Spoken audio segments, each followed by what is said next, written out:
Damos la bienvenida a un nuevo episodio. No sé por qué número vamos, pero bueno, todo esto es correlativo. Os damos la bienvenida a este nuevo espacio, a esta nueva programación.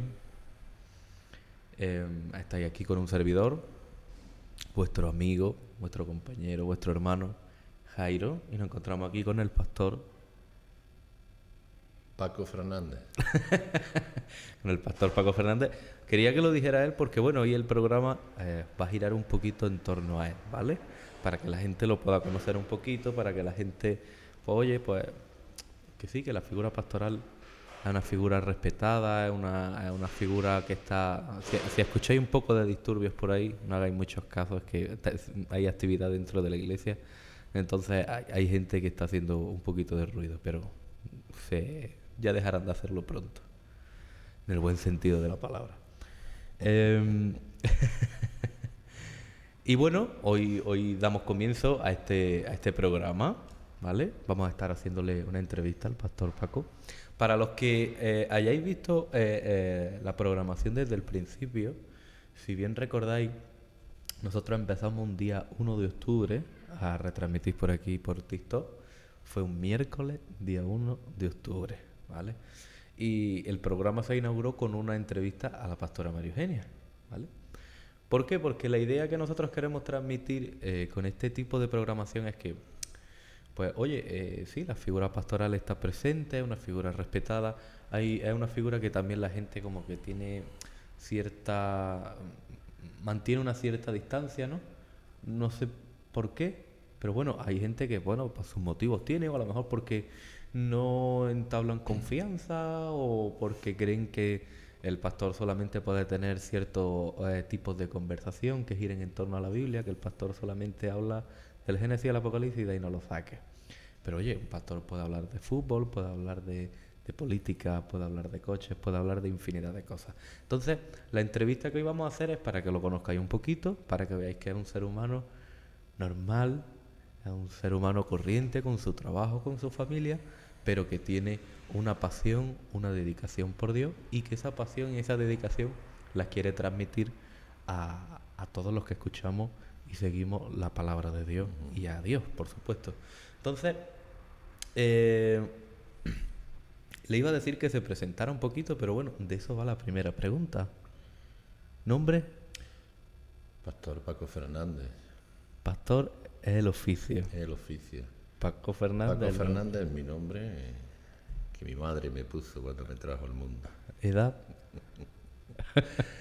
Edad ya tengo unos cuantos añitos. Tengo 60 años para la gloria del Señor. ¿Antecedentes? Ninguno. Bueno. Antecedentes malos ninguno, gracias a Dios. Pues bueno, quiero que te presentes un poquito de dónde eres, a qué te dedicas. En fin, que nos cuentes un poquito tu vida. Bueno, soy dentro del ámbito humano, soy una persona normal, como cualquier persona que está por la calle, ¿no? Soy un trabajador, como pueden ser algunos de ustedes, o la gran mayoría de ustedes, ¿no? Yo me dedico al ámbito del transporte, soy conductor de autobús, no vivo del Evangelio, ya para disipar muchas creencias que se tiene de que los pastores vivimos como reyes y tal y cual. No, eso no es cierto. En mi caso no es cierto eso. Que hay pastores que pueden vivir del Evangelio, si pueden, pues oye, tampoco lo veo mal, no lo veo mal si pueden. Lo que no veo bien es que, por ejemplo, pues estén viviendo como reyes mientras que la congregación se está muriendo de hambre. Eso es lo que no apruebo, ¿no? Pero soy un trabajador normal, que tengo mi trabajo, que no vivo del Evangelio, pero vivo para el Señor, que es diferente. Entonces, cuando no estoy predicando la palabra dentro de la iglesia, pues estoy trabajando y vivo de mi trabajo. Tengo 4 hijos, incluidos tú. Amén. Y tengo pues 2 varones más, aparte de él. Y tengo una hija mayor, que es la primogénita, que es Nazaret, y doy gracias a Dios por ello porque están sirviendo al Señor. Así es. Animo a todos los que se unan al directo a que compartan a que le den me gusta y a que si tienen cualquier duda, cualquier pregunta, cualquier cuestión, que oye, estamos aquí para responderla, que no haya ningún miedo a poder compartir vuestras inquietudes, vuestras cuestiones referente a la Biblia, claro, a ser posible. No me vayáis a preguntar cómo quedó el Real Madrid hace unos días, porque la verdad es que no lo sé. Entonces, cualquier pregunta, cualquier duda que tengáis, no tengáis temor en realizarlo aquí a través del chat que os estamos leyendo, o si nos queréis saludar o lo que sea, os animo a que lo hagáis y a que compartáis el directo para que esto tenga el mayor alcance posible, ¿vale? Entonces, hemos dicho que Paco Fernández, más allá de ser pastor, ¿no? Un Trabajador más, normal, una familia. como cualquier persona. ¿No? Efectivamente. ¿Hobby? ¿Tiene algún hobby? Hobby, bueno, me gusta mucho el cine. Sí. Soy una persona que me gusta mucho el cine y ver películas no malas, sino películas de... Acción. Tengo mi género preferido, que es el género de acción. Género también romántico o de risa, de humor, Comedia. que también me gustan. Desde pequeño siempre me ha gustado. Muy bien, muy bien. Son muy los bien. hobbies que más... Aparte de que es que no tengo mucho tiempo para dedicarme al hobby, porque entre el tiempo que se le dedica a la obra del Señor y el tiempo que tienes para tu trabajo secular, pues la verdad es que no tengo tiempo para dedicarme a hobbies. Porcentualmente, ¿a qué porcentaje le daría a cada cosa? ¿O lo mezclas todo? ¿O cómo? ¿Para el hobby te refieres? No, en tu vida. Por ejemplo, ¿qué te digo yo? Un 10% de mi vida el gimnasio, el otro 30%. No, lamentablemente no tengo tiempo para hacer deporte, me gustaría. Me gustaría tener tiempo para hacer deporte, pero la gran mayoría del porcentaje de tiempo que tengo es para el trabajo y para la obra del Señor. Para la obra del Señor. ¿Y crees que son divisibles o tiene que estar... Aquí voy con la pregunta, ¿vale? Porque a mí hay veces que me surgen las preguntas en el momento y quiero conocer la opinión, ¿no? Hay muchas veces cuando nos dedicamos a varias cosas o tenemos varias tareas a lo largo del día, ¿no? Muchas veces decimos que tenemos que saber separar las cosas, ¿no? Muchas veces, incluso dentro del mismo evangelio, al pastorado se le ha dicho que tiene que saber separar la iglesia de la familia. Pero yo también pienso que todo se puede llevar hacia adelante. Es decir, hay que involucrar la iglesia dentro de la familia y viceversa, hay que involucrar a la familia dentro de la iglesia. Entonces, ¿qué porcentaje y qué peso le daría a cada cosa? Por ejemplo, trabajo, iglesia, familia. Muy buena pregunta. Bueno, yo creo, te voy a responder y les voy a responder a los amados televidentes que están ahí conectados, que todas nuestras conversaciones y todo lo que hablamos, todo lo que pensamos y todo lo que decimos, debemos de tener la sana costumbre de filtrarlo a través de la palabra. Deberíamos de hacerlo, ¿no? Entonces, en respuesta a esta pregunta que tú me estás haciendo, yo te respondo como dice la palabra del Señor en Eclesiastés capítulo 3, versículo 1 en adelante, que todo lo que hay debajo del sol tiene su tiempo. Entonces yo creo que hay un tiempo para el trabajo, hay un tiempo para la iglesia, hay un tiempo para estar con la familia, hay un tiempo para estar incluso con los hermanos en coinonía, hay un tiempo para estar también con los amigos y hay un tiempo para todo, dice la palabra. Entonces no podemos salirnos de eso. Yo no puedo mezclarlo todo, ni volcar tampoco todo mi tiempo a una sola cosa. ¿Por qué? Porque estaría abandonando o descuidando las demás. Claro, yo por ejemplo lo definiría como que en un ranking, ¿no? Por así decirlo, yo pondría por ejemplo la familia, porque yo pienso que es un poco contradictorio posicionar antes a los demás antes que a los tuyos, ¿no? Primero los tuyos y luego los demás, ¿no? La familia, los hermanos en Cristo, la iglesia, el trabajo, ¿no? Pero todo esto, cada porcentaje, cada prioridad que tú posiciones en tu vida, todo tiene que englobar a Cristo. Dentro del trabajo tiene que ser un 100% Cristo también. Claro, tienes que representarlo a Él, ¿no? Sí, el primero, según los mandamientos del Señor, y vemos en la palabra que es a Dios por encima de todas las cosas. Y luego la familia. ¿Por qué? Porque es el vínculo donde Dios suele operar.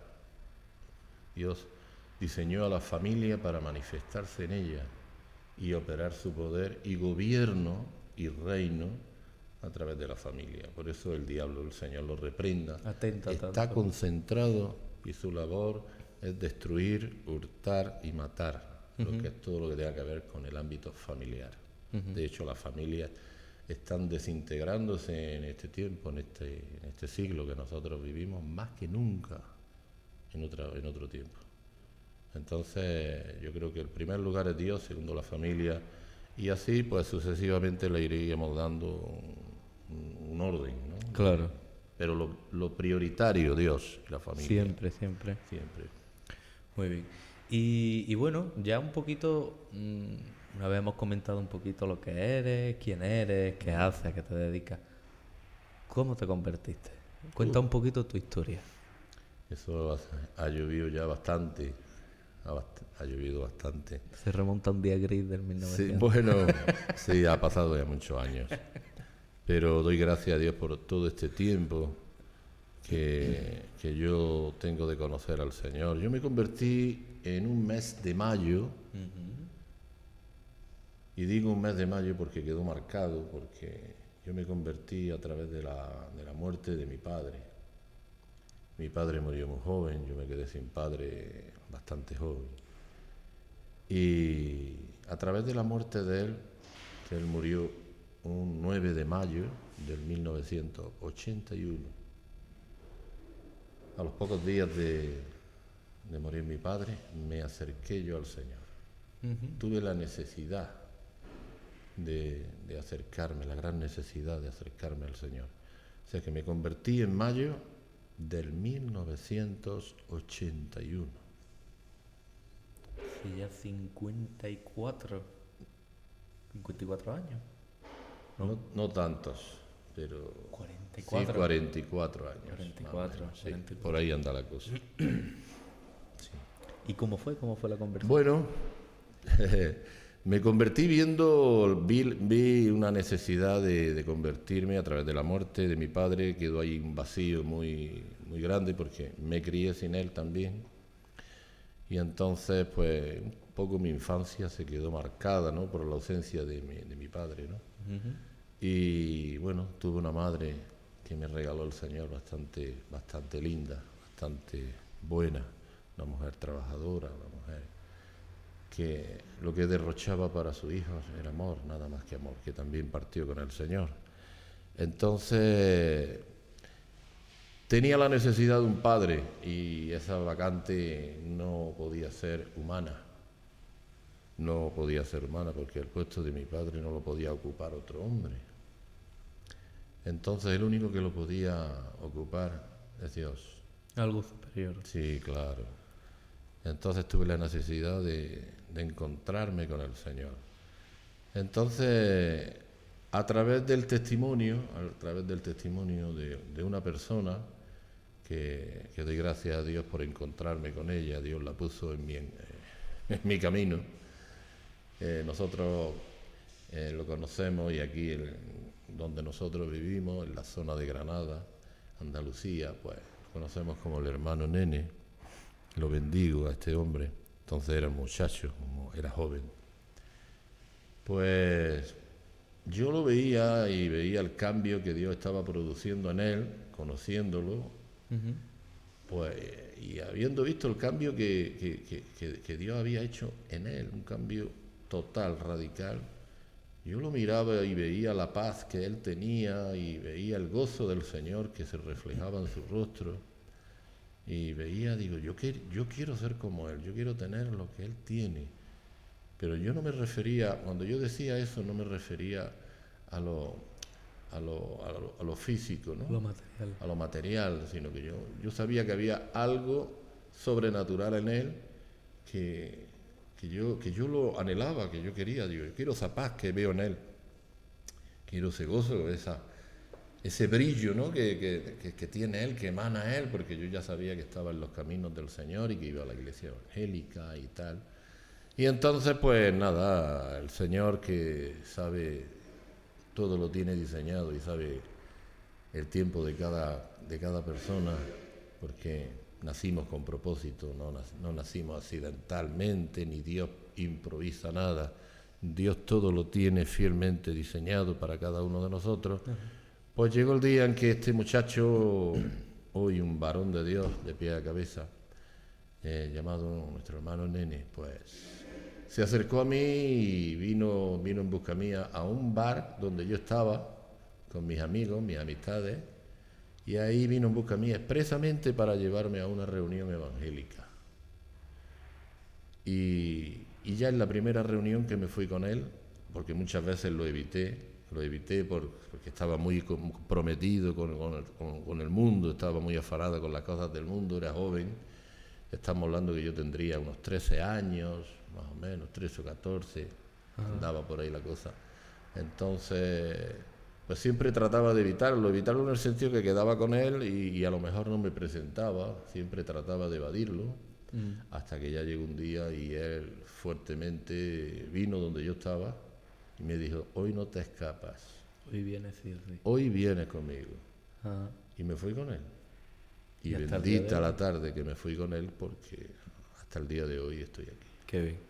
Entonces, por lo que acabas de decir, ya tenías conocimiento previo de Cristo, de Dios. No tenía conocimiento, Jairo, no tenía conocimiento porque nunca había visitado una iglesia evangélica, pero sabía que se estaba comenzando reuniones dentro de la localidad donde yo vivía, y entonces, pues, viendo el cambio de él, pues, había como una inclinación por parte mía a indagar qué era. La curiosidad, ¿no? Curiosidad, claro, y yo lo veía lleno de gozo, lleno de satisfacción, una plenitud de Dios impresionante, un cambio radical, vi un cambio que me impactó, porque claro, cuando tú ves en una persona y la conoces y ves cómo ha sido y el cambio tan tremendo que impacta, claro. Pues claro, es a raíz del testimonio como se evangeliza. Tu testimonio es lo que más va a predicar. Claro. Mi 100%. testimonio es lo que más va a predicar. Tu conducta, la conducta de los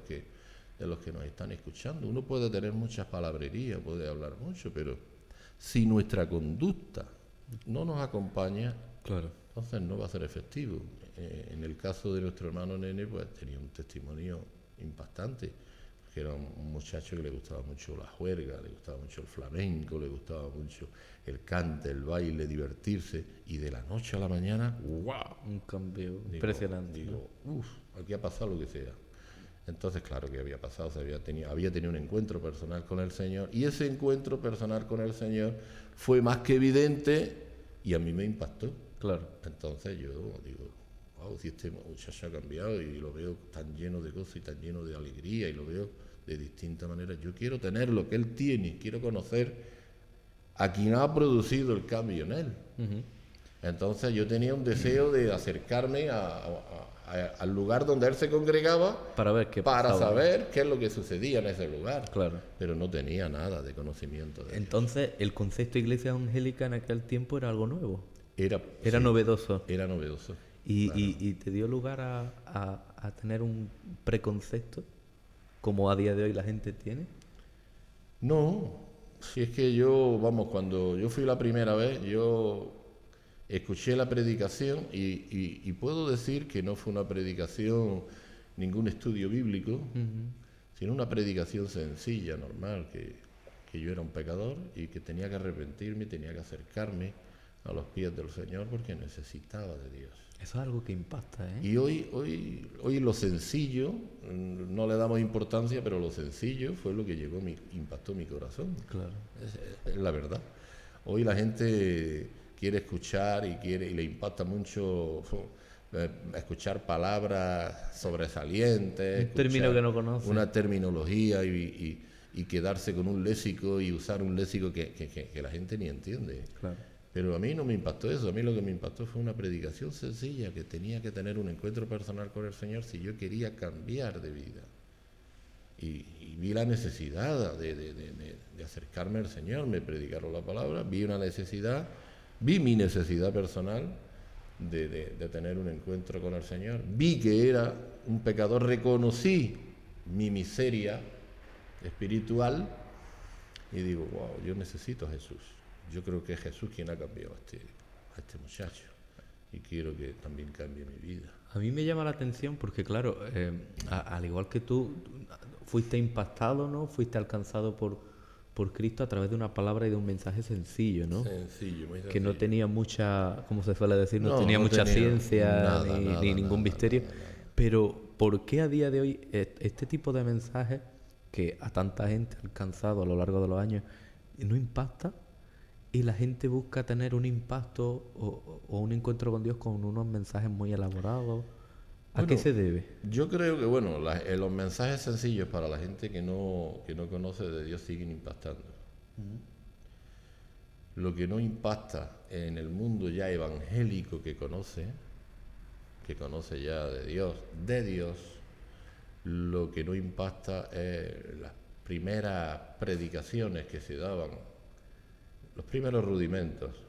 Hay gente que no se conforma con los rudimentos, con las predicaciones, con conocer lo más básico y lo más sencillo del Evangelio, que es reconocer la necesidad que tú tienes de Dios, la necesidad de arrepentirte y de convertirte con el Señor, la necesidad de que si no te conviertes al Señor y tienes un encuentro con el Señor y no cambias de vida y cambias de rumbo y vives con el propósito para el cual Dios te creó, pues que pierdes tu juventud y puedes perder tu vida y puedes perder la eternidad con el Señor, cerca del Señor.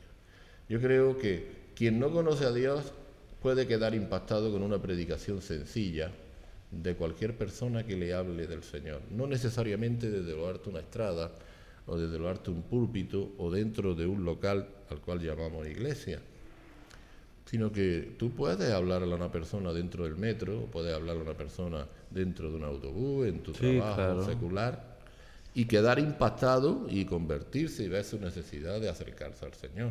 ¿Cuál es la diferencia? Que los que ya tienen conocimiento de haber escuchado las predicaciones, pero no han cambiado, siempre están buscando y coleccionan palabras bonitas, palabras de mucho estudio, palabras que puedan ellos aprender para impactar a otros.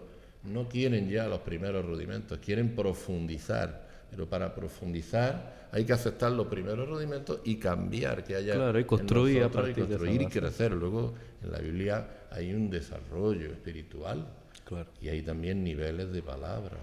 Están los rudimentos, están los secretos, están las revelaciones, y cada cosa tiene su lugar Claro. en lo que es la vida cristiana, ¿no? Así es. Nos saluda a través de aquí de los comentarios Pastor José Muñoz. Te manda bendiciones y a mí también. Bendiciones, pastor. Así que te saludamos, que Dios te bendiga mucho. Mocasines. Oye, no conozco al tal Mocasines, pero lo veo mucho por aquí. Sí. Me gustaría conocerlo personalmente. Así es. Quizás lo conozca, quizás nos conozcamos, ¿no? Pero por el sobrenombre no lo identifico. Pero bendiciones. Dios te bendiga. Aquí él nos comenta y dice, hoy día no se le puede decir ni a la gente que son pecadores porque se lo toman muy mal. Sí, estoy de acuerdo. Está la gente muy sensibilizada, se rompen quiebran muy con rápido. facilidad. Exactamente. Sí. Aquí lo que él dice, quieren escuchar estudios y ni siquiera saben por qué Cristo murió en la cruz. Claro. A veces queremos mucha fraseología, queremos quedar impactados con predicadores. Wow, que visita el predicador tal, el profeta tal, el pastor tal. Tiene una profundidad de palabra, pero bueno, tiene una profundidad que la mayoría no lo va a entender.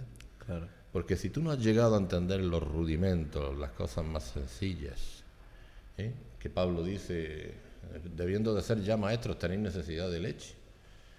Pero lo que no se puede es alcanzar una maestría sin haber bebido biberones de leche, de conocer lo más básico, lo más elemental del Evangelio. Porque es lo elemental, lo sencillo del Evangelio que te va a impactar y va a ser lo que te va a acercar al Señor. Cristo cuando predicaba, y Cristo cuando llamó a sus 12 apóstoles, que antes fueron discípulos del Señor,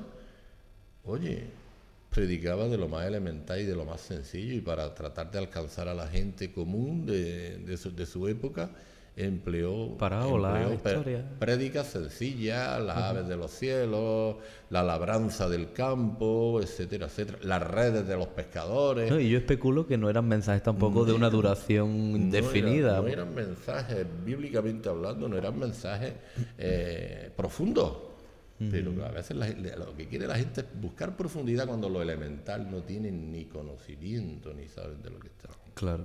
Yo considero que cuando una persona no tiene los cimientos bien arraigados del Evangelio y quieren avanzar, es Claro. como el que juega el teléfono escacharrado. Escucha de un sitio, escucha del otro y luego, después de tanto escuchar y amasar cosas dentro de la cabeza, uno termina soltando barbaridades. Porque Claro. mezcla conceptos de una cosa con otra y acaba diciendo una completa barbaridad. Entonces, es muy importante que, como bien se ha comentado aquí, que antes de avanzar, ¿no? Antes de almacenar más conocimiento, más información, es importante que tengamos bien consolidados cuáles son los motivos de por qué Cristo murió en la cruz, de por qué somos salvos, por qué somos pecadores, qué hemos hecho, por qué tenemos que cambiar, ¿no? Yo pienso que es algo que tenemos que tener bien sabido, porque si no en cualquier momento nos podemos separar, nos podemos desviar. ¿Por qué? Porque Es lo más sencillo. Claro. Pablo dice, si queréis podemos buscar el texto, pero lo puedo decir de memoria.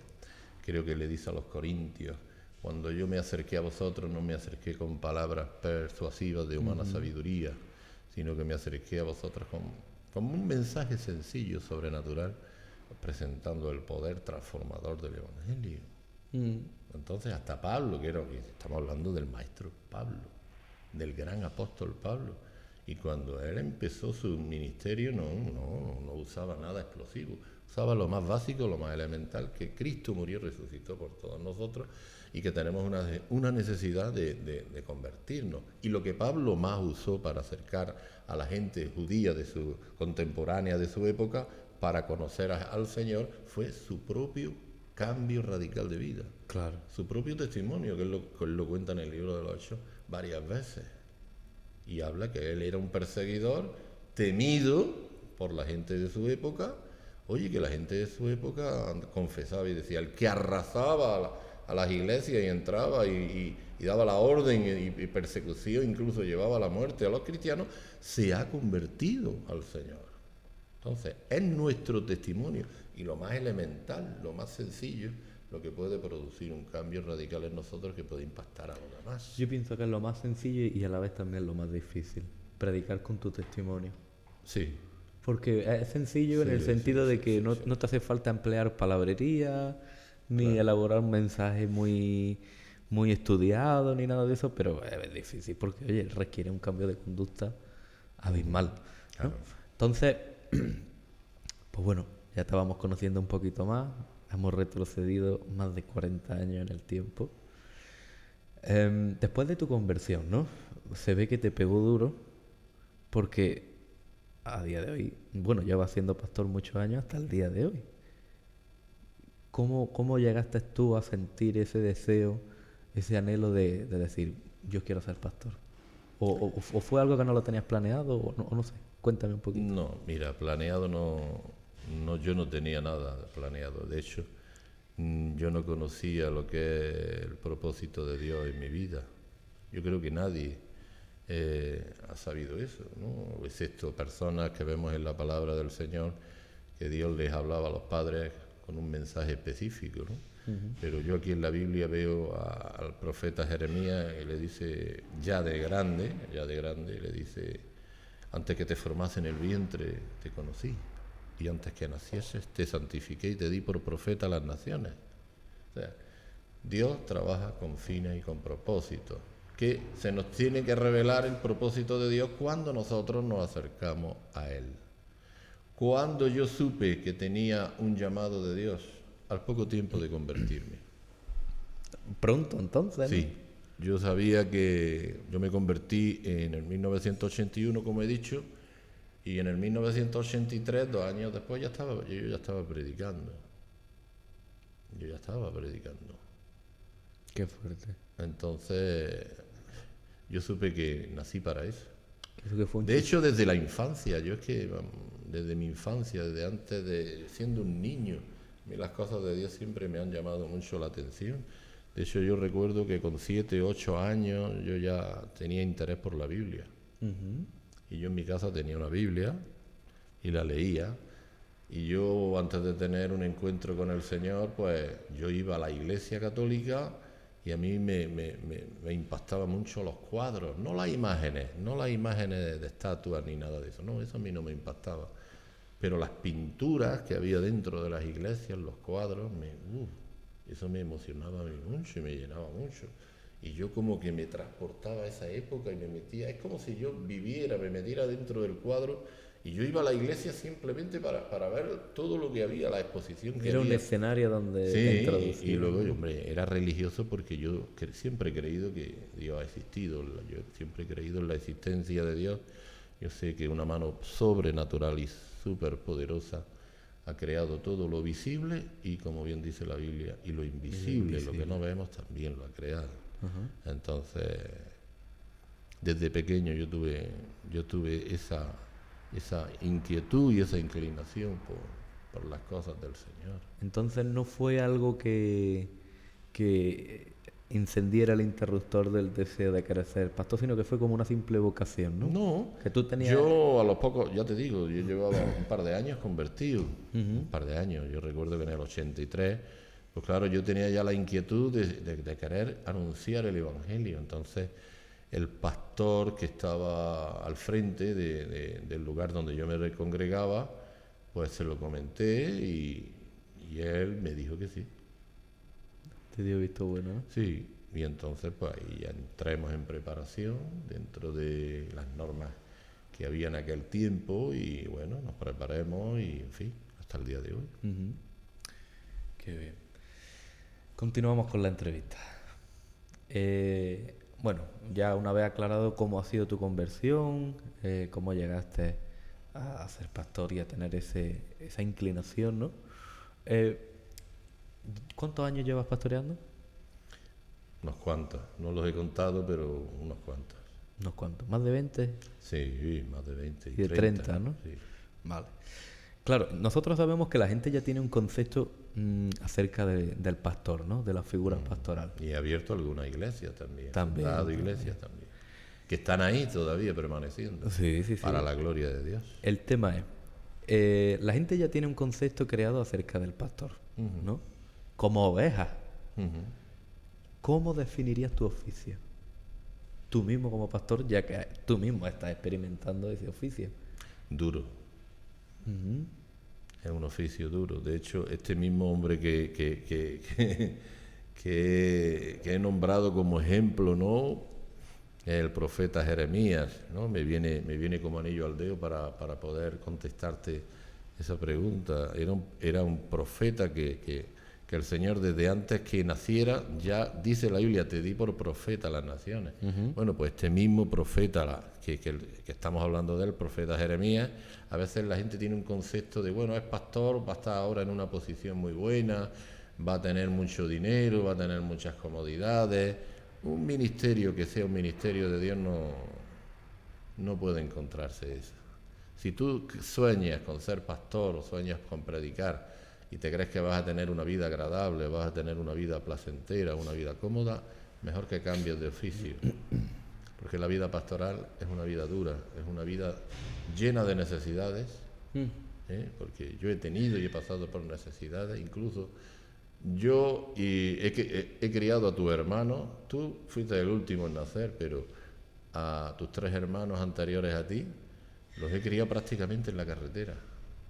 Y yo creo que hablo en nombre de muchos predicadores que puedan quizás estar oyéndome, ¿no? La vida del pastor, la vida pastoral, es una vida muy sacrificada porque has tenido que dejar comodidades que a lo mejor has tenido y irte a otros lugares a predicar. Errante, ¿no? Errante. Has tenido que cargar con tu hijo siendo niño, bebé, y se han criado en los coches, se han criado pasando frío, pasando calor, pasando necesidades incluso. O sea que la vida pastoral yo la defino dura, pero dentro de lo duro que es la vida pastoral es que yo tengo la necesidad, como decía Pablo. Pablo, su vida ministerial no fue agradable, fue una vida donde dice el libro de los Corintios que pasó necesidades, pasó hambre, pasó frío.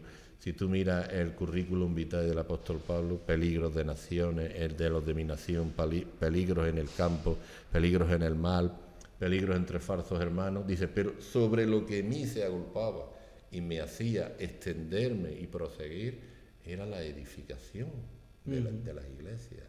Entonces, la vida pastoral es una vida sufrida, pero nos conforta el hecho de que trabajamos y servimos para Dios, no para el hombre, y sabemos que Dios recompensa nuestra función y nuestro trabajo. Entonces, en la eternidad. por esa regla de tres, no cualquiera puede ocupar ese cargo. No. Puede ocupar un cargo, pero será efímero. Será un cargo que va a durar un tiempo. Yo conozco gente que ha tratado de ponerse ellos mismos porque han tenido un concepto de lo que es ser pastor o ser predicador, es algo muy lindo, ¿no? Y han durado poco. Cuando les ha venido un problema o les ha venido alguna circunstancia un poco fuerte, pues han dicho, no, tiro la toalla y me quedo y renuncio, y han entregado su ministerio y han dejado de predicar, incluso han dejado hasta de ir a la iglesia. Entonces, la vida pastoral no es una vida de rosas. Es una vida que tú tienes que entender que has sido llamado para eso, que trabajas para Dios, claro, y que tienes que estar dispuesto a sufrir. De hecho, cuando el apóstol Pablo tiene un encuentro con el Señor, ¿no? Porque estamos hablando y tenemos que filtrarlo todo por la palabra, ¿no? Cuando Pablo conoce al Señor yendo de camino a Damasco, ¿qué le dice el Señor a Ananías? Ve y ora por el tal Saulo de Tarso. Se puso blanco, ¿no? ¿Y qué dijo Ananías? Pero, Señor, Saulo de Tarso, si es un hombre temido, que tal y que cual. Y la respuesta del Señor a mí me llena de emoción, ¿no? Lo voy a enseñar y va a entender ahora lo que va a tener que sufrir por el Evangelio. Entonces, ahí veo yo en la respuesta del Señor a Ananías, que ser pastor, ser siervo del Señor, no es nada fácil. Sí, total. No es nada fácil, es una vida de sufrimiento. Y tú miras a los grandes hombres bíblicos, profetas de la antigüedad, los apóstoles pasaron necesidad, pasaron hambre, pasaron persecución. No es como la vida apostólica de los de antes, no es la vida apostólica de los de ahora, de los llamados apóstoles. En jeep privado, no tiene nada que ver. en Mercedes de última gama, en coches lujosos. No tiene nada que ver con eso. Eso no es una vida pastoral, eso es que utilizan el Evangelio para vivir placenteramente. Claro. Ese tipo de predicadores. Total. Vamos a leer un poquito los comentarios que tenemos aquí en el chat del directo. Mocasinet nos dice, después de tantos años seguro que tiene muchas anécdotas y cosas que contar. A ver si antes de que termine el directo puede contarnos algo, estaría interesante. Esa es una de las preguntas, ahora la estaremos entrando ahí. Y aquí otro perfil, Aeco Amador, ¿vale? Ha hecho un comentario que, bueno, es interesante lo que dice, y sin entrar en mucha polémica, conocer la opinión. Yo creo que leyendo lo que él ha comentado, yo ya creo que vas a saber más o menos por dónde va la pregunta, ¿vale? Nos dice, ahora los pastores no tienen el llamado de Dios. Los pastores que no tengan el llamado de Dios, hay que echarlos de la iglesia. Si no les echas, te echarán a ti. Cuando Dios no lo ha llamado a ese pastor es porque es un demonio. Es una pregunta un poco... Es un comentario, pero bueno, se pueden sacar preguntas retóricas a las cuales se pueden contestar. Bueno, no podemos etiquetar a los predicadores que no son llamados de Dios como demonios. Un demonio es un ser incorpóreo, que no vamos a entrar en el tema porque no es el tema, y una persona no es un demonio. Una persona es alguien creada a imagen de Dios. Entonces, no todos los predicadores que están predicando son demonios. Hay llamados que son de Dios y llamados que están puestos por el hombre. Yo he dicho antes que los que están puestos por el hombre, pues se notan, y los que están puestos por Dios también son evidentes, pero no podemos, como creo que han nombrado por ahí, que hay que echarlos de la iglesia. Quiero comentar algo, ¿no? Y esto lo he aprendido y como anécdota también respondo a Mocasines, ¿no? Uh-huh. Yo he visto a lo largo de los años dentro de la iglesia el gobierno de la iglesia sobre el pastor. Total. Y eso es antibíblico. Porque un pastor es un padre espiritual. Y si tu padre, por ejemplo, biológico, no da testimonio, tú por eso no lo vas a echar de su casa. Si tu padre biológico no tiene una buena conducta, no tiene un buen comportamiento en tu casa, no va a dejar de ser tu padre. No puedes cuestionar de que no es tu padre. ¿Qué quiero decir con esto? Que la iglesia ha tenido un poder que no le ha sido asignado por Dios, de echar a los pastores. Eso es algo humano, no es bíblico. Total. Eso es antibíblico. Porque un pastor cuando entra dentro de una iglesia, entra con los mejores deseos, sea llamado por Dios o no sea llamado por Dios. Entonces, si a ti un pastor no te cuadra o no te edifica, pues lo más normal, oye, es que te busques un lugar donde te puedas sentir más identificado o te puedas buscar un lugar donde tú te puedas ubicar y encontrar lo que tú anhelas y deseas. Pero hacer una clase de gestión y de buscar gente que te pueda apoyar para echar a un pastor de una iglesia es algo que no es bíblico. No es ético, ni no es de, moral. eso no es de Dios. Ni de Dios. Ojo a lo que os voy a decir, la iglesia no tiene autoridad para echar a un pastor de una iglesia. A mí mis hijos no me pueden echar de mi casa. Claro. ¿Por qué? Porque soy el padre. Entonces un pastor es el padre espiritual de esa obra, de esa casa. Y es algo deshonroso, porque ahí no hay honra y se debe de honrar. Lo mismo que se honra a Dios, se debe de honrar al hombre de Dios. Claro. Entonces, yo he visto y a lo largo de mi tiempo ministerial, de mis años de ministerio, como anécdota lo cuento, ¿vale? He visto muchos casos de personas, miembros de iglesias que se han metido, han ofendido a pastores, y no nos vamos a meter ya si son de Dios o no son de Dios. Eso, el fruto va a ser evidente. La Biblia dice, por sus frutos los conoceréis. Sí, eso nos comentaban. No dice la Biblia por su posición que tiene, los vais a conocer. Dice por sus frutos. Entonces, si tú ves que los frutos no son dignos de un pastor, ni siquiera lo critiques. Déjalo, ya Dios se encargará de esa persona. Claro. ¿Vale? Pero tú sigue amando, tú sigue mostrando a Cristo en tu vida. No planifiques ni congregues a personas para levantaros para hacer una emboscada o ponerse en contra del pastor, porque vemos en la palabra gente que trataron de ponerse en contra de pastores y en contra de profetas y las cosas no les salieron bien. Claro. Entonces, yo no soy nadie para cuestionar si es de Dios o no es de Dios.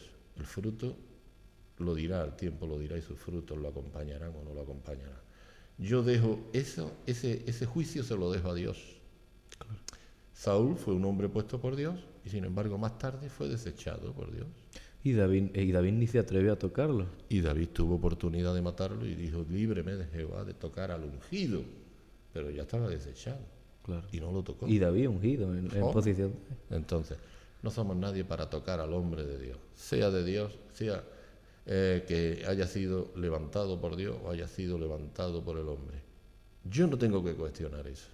Ya está Dios arriba y ya Dios pondrá cada cosa en su lugar. Y claro. El que no es de Dios se va a ver con el tiempo y el que es de Dios también se va a evidenciar. Claro, es que nosotros no nos podemos tomar la justicia porque justicia a Dios es que no le vamos a hacer. Dice la Biblia que nuestras mejores obras son como trapos sucios para Yo creo que mira, aun la persona que esté predicando y no tenga un llamado de Dios, pero él mismo se haya lanzado al ruedo a ser torero o a ser predicador, mira, ya se ha lanzado a un oficio que es duro, sí. Ya tiene valor. O sea que ya merece mi aplauso. Le salga bien o no le salga bien, eso es otra cosa.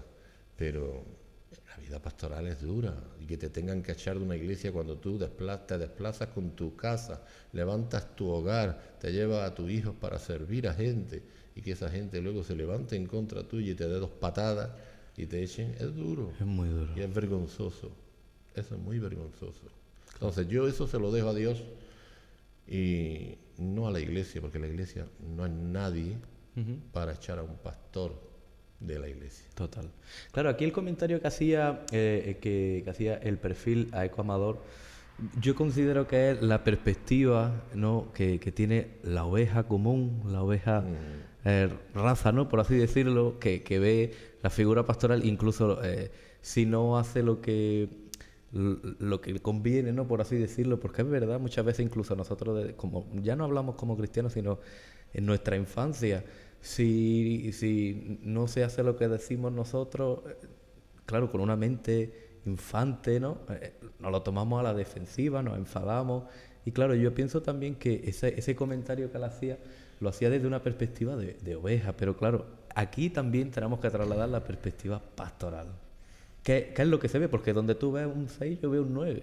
Y tenemos que aclarar eso. Claro, pero también la perspectiva que se desconoce mucho, la perspectiva de paternidad, que también se desconoce en muchos sectores del mundo evangélico, ¿no? La paternidad, un pastor es un padre de una obra, es un padre de una iglesia, es una figura paternal, está haciendo las veces de padre, y la pastora está haciendo las veces de madre, y se le debe una honra, se le debe un respeto, sea o no sea de Dios. Tú tengas el concepto, yo porque vuelvo a utilizar el ejemplo, mi madre o mi padre han cometido errores, pero por eso yo no les puedo faltar el respeto, ni darle 2 patadas, ni echarlos de su casa, de su iglesia. Eso es una deshonra. Y la deshonrar a un hombre de Dios, a alguien que está representando, nada más que por lo que representa. Claro. Vamos a olvidarnos ahora si predica mejor o predica peor.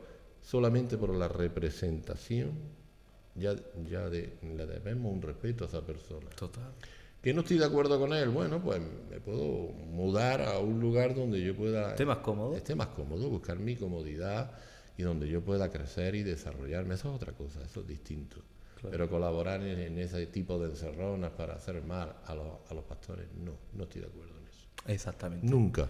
Y lo digo como pastor porque a mí me lo han hecho. A mí en otras iglesias me lo han hecho. De querer encerrarme, pero porque ha habido alguien envidioso o que no está de acuerdo contigo, o no le has dado el cargo que esa persona quería en ese momento porque no lo veías y su conducta no era buena, pero bueno, siempre hay gente, porque claro, mira, el trigo se desarrolla, crece, nace, se desarrolla juntamente con la cizaña. Entonces, esto tenemos que conocerlo, ¿no? Entonces, claro, yo he tenido cientos de anécdotas dentro de la iglesia que he pastoreado. Oye, levantarse personas y tú has tratado de hacerlo lo mejor posible. Que los pastores tenemos faltas y defectos, por favor, somos humanos. Moisés tenía sus defectos, Pablo tenía sus defectos, Pedro tenía sus defectos, los profetas tenían sus defectos. Pero yo no valoro ni catalogo a un hombre por sus defectos. Yo tengo que pensar. A la hora de hablar de alguien yo tengo que pensar sus virtudes y sus defectos. Si las virtudes pesan más que los defectos, aunque tenga defectos, yo catalogo a ese hombre o a esa mujer como un hombre o una mujer de Dios. Exacto. Un árbol bueno puede tener algún fruto aislado malo, sí, pero por eso no es un mal árbol. Es un buen árbol que tiene alguna fruta aislada, fea o mala. Pero eso a mí no me da autoridad para decir es un mal árbol. Entonces, las personas los pastores tenemos faltas, defectos, pero oye, también tenemos virtudes, que la gente no se para a valorar y a sobrepesar y a decir, bueno, este hombre tiene más virtudes que defectos. Entonces, cuando tú pesas y con justo juicio, porque claro, la Biblia habla de que juzguemos con justo juicio, no con el tuyo propio, sino con un justo, porque Dios es justo, ¿no? Entonces, si yo tengo de Dios, tengo que ser justo a la hora de sobrepesar y de valorar. Si yo veo que este hombre de Dios, esta mujer de Dios, tiene más virtudes que defectos, a mí los defectos no me importan. Claro.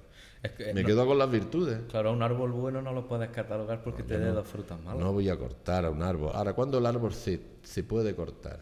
Cuando dice la Biblia que el Señor se acercó a aquella higuera que fue plantada en un terreno fértil, dice 3 años consecutivos, vengo y no veo ningún higo ni ninguna breva en el árbol, solamente veo hojas que representan las hojas dentro de un árbol. Pues representa que apariencia de fruto, la apariencia. Debería de tener una higuera que tiene tanta hoja, debería de tener fruto y no lo tenía. Entonces hay mucha gente que aparentan pero no tienen fruto.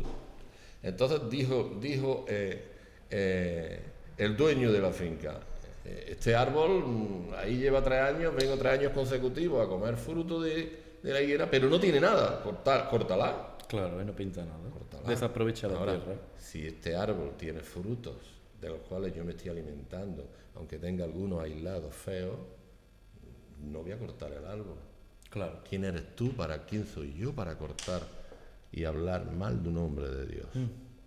Tenemos que tener mucho Y si cuidado. ese hombre no vive conforme al Evangelio, mira, que se encargue Dios. Yo no me encargo porque no tengo tal autoridad para enjuiciar a nadie. Total, 100%. Entonces, al comentario que ha hecho el Comador, esperemos que, oye, se le haya contestado y Yo entiendo a este hombre o a este hermano, lo entiendo desde qué perspectiva. Lleva su parte de razón, ¿no? Porque dentro del mundo pastoral hay gente que es llamada por Dios y otra gente que son llamadas por los hombres. No es que sean demonios, no los mires así, hermano. Simplemente no los mires como hombres que deberían de estar representando a Dios, que queda mejor. No son demonios, son personas que deberían de estar representando a Dios y no están dando un buen ejemplo.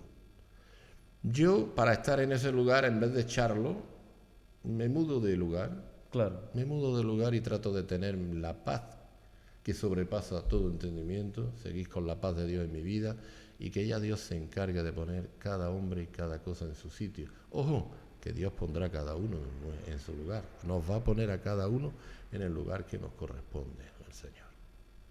así es. Entonces, esperemos que se te haya aclarado un poquito ese Claro. comentario y, oye, que Dios te bendiga mucho. Claro. Rosa de Sharon nos comenta un versículo que pone Mateo 24:45, dice: quien es pues el siervo fiel y prudente al cual puso su Señor sobre su casa para que le dé alimento a tiempo. Eso está en Mateo 24:45, ¿vale? Continuamos con la entrevista, ¿vale? Nos gusta que participéis, que nos comentéis, que nos saludéis y a ser posible, si los comentarios que ponéis es deseándonos que, oye, que Dios nos bendiga, pues oye, mejor que mejor, ¿no? No nos gustan los comentarios donde haya polémica y haya riñas, porque bueno, a esto no nos ha llamado el Señor, sino a estar juntos, en armonía, compartiendo un poquito de la palabra del Señor. ¿Bien? Entonces, bueno, hemos hablado de cuáles las funciones, ¿no?, del oficio pastoral, ¿no?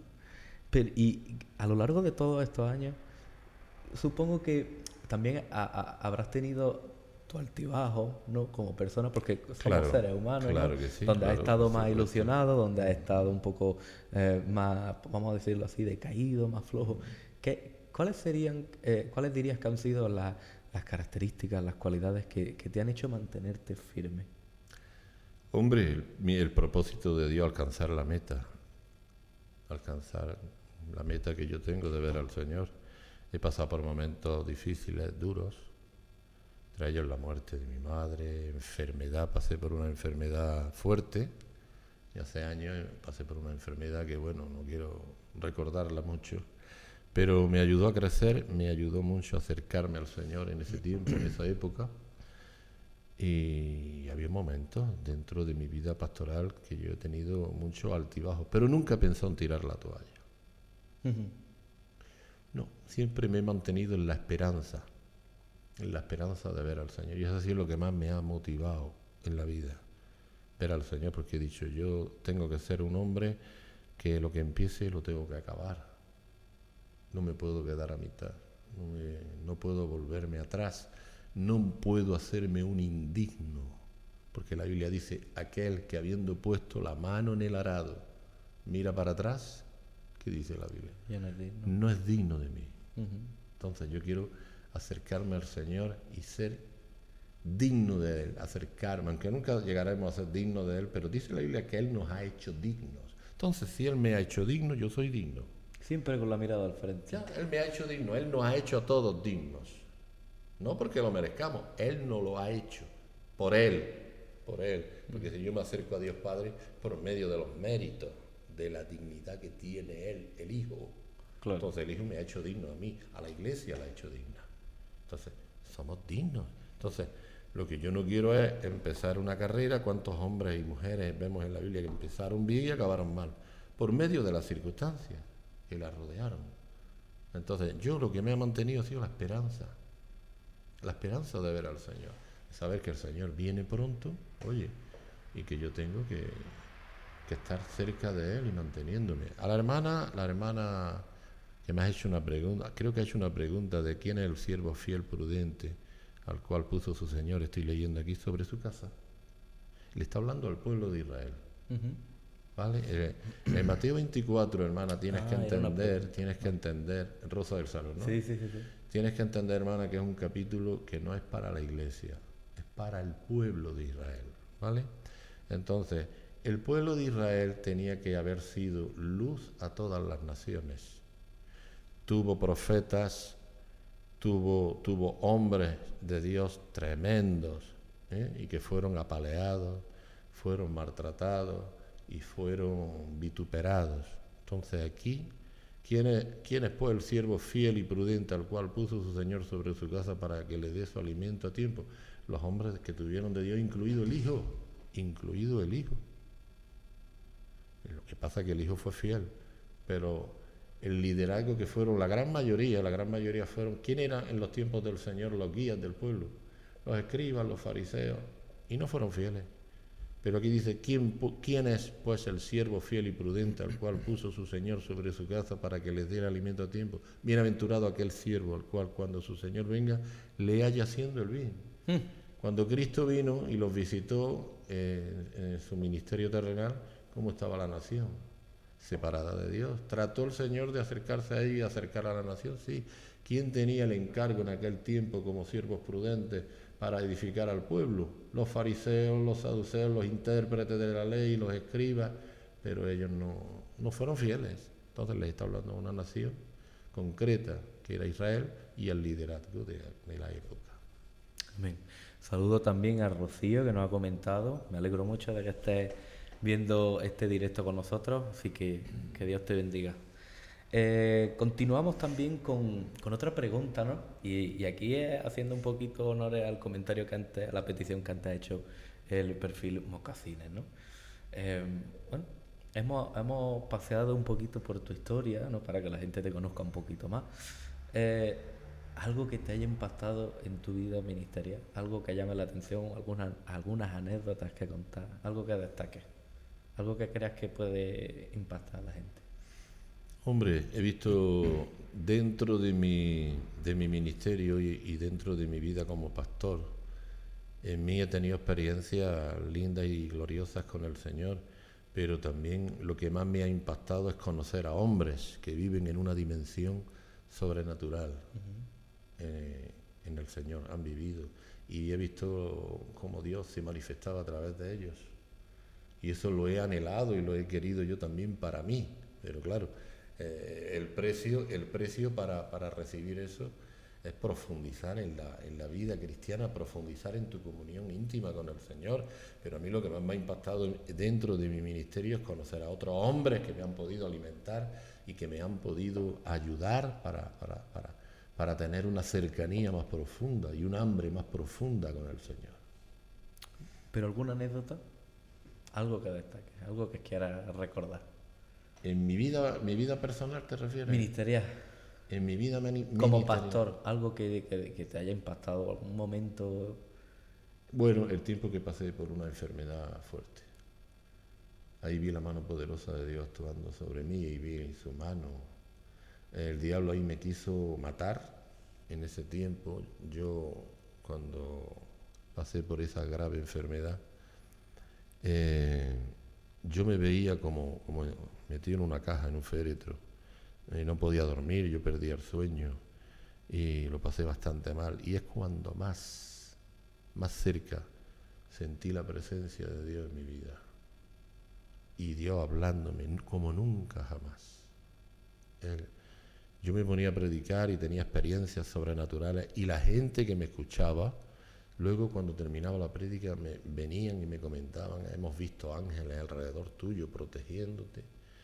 Y aquel tiempo que yo tuve a través de la enfermedad fue el tiempo donde yo me acerqué más a Dios y aquí es donde yo quiero descargar y donde yo vi a Dios más cerca de mí, más que nunca.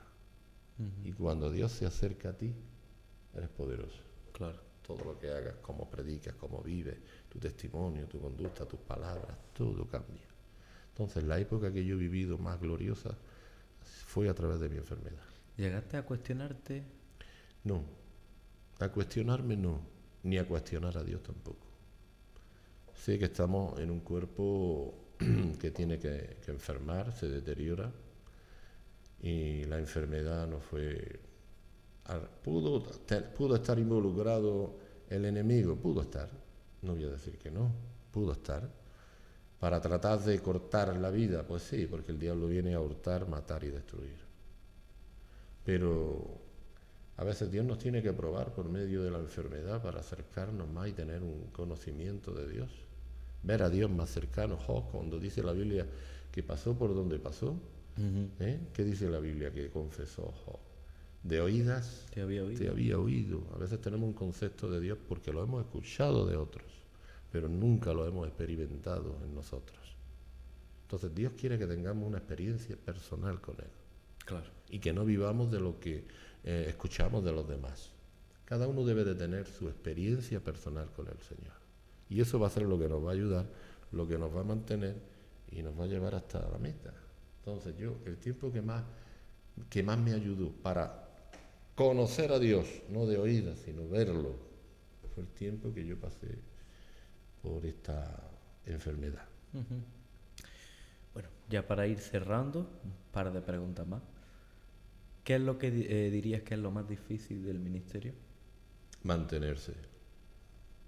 La fidelidad. La fidelidad y mantener la frescura, mantener la llenura. No quemarse, ¿no? No solamente no, porque mira, la Biblia dice que Pablo decía, aunque este cuerpo de afuera, este tabernáculo se deshiciere, hay un hombre interior que se va renovando.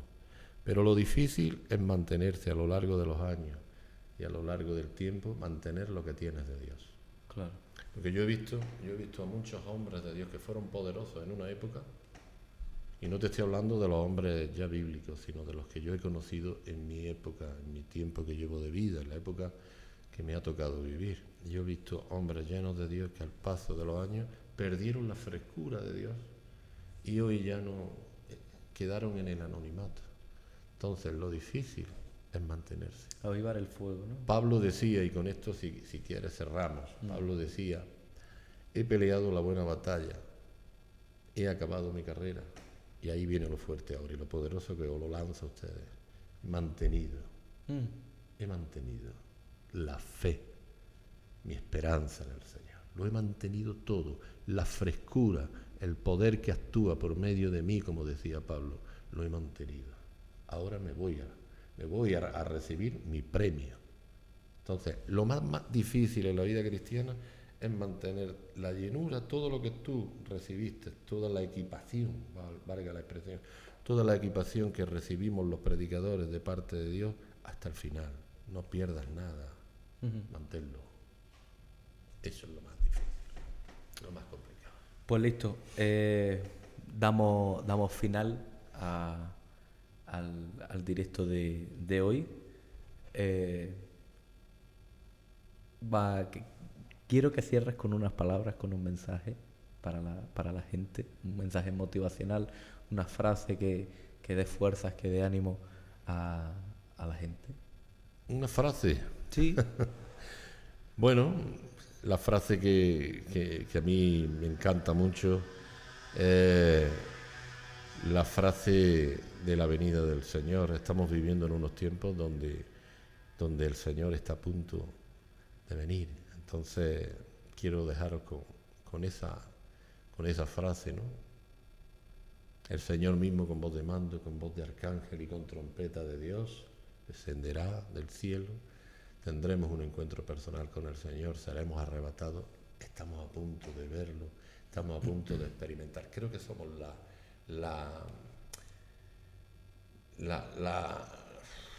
no sé cómo La última decirlo. generación. Sí, la generación más dichosa.